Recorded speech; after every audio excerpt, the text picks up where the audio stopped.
Oui, donc Jean-Jacques Schwinn.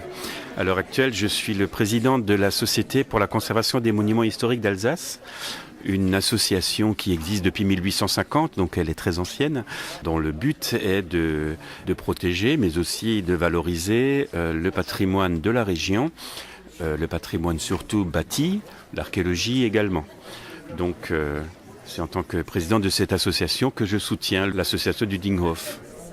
Donc le Dinghof est bien connu des historiens de la région parce que c'est une sorte de ferme au Moyen-Âge qui servait de lieu où l'on réunissait les recettes en grains de certaines institutions. C'est un des hauts lieux de l'organisation de la vie rurale au Moyen-Âge, jusqu'à la Révolution française. Donc les bâtiments qui subsistent ou qui subsistaient, puisqu'une partie ont été démolis, appartiennent à la dernière étape de cette institution, puisqu'elle date du XVIIIe siècle, avant la Révolution. On n'a pas beaucoup d'exemples dans la région conservés de ces organisations qui précèdent la Révolution. La plupart ont été intégrées dans l'urbanisme récent, voire ont été démolies depuis longtemps.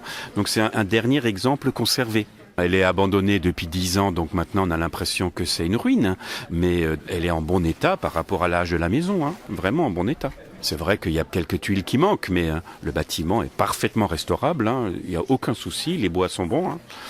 Il faut changer un peu la charpente, mais c'est tout. Ce qui est dommage, ce qui est même à mon avis un scandale, c'est qu'une municipalité, aujourd'hui un maire qui est à la tête d'une municipalité qui a démissionné, ses collègues du conseil municipal ont démissionné pour un certain nombre de choses, dont le projet du Dinghof. Et donc ce projet-là, d'une certaine manière, est emblématique.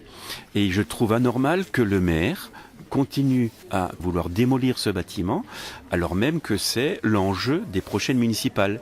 C'est un déni de démocratie dont le patrimoine va faire les frais.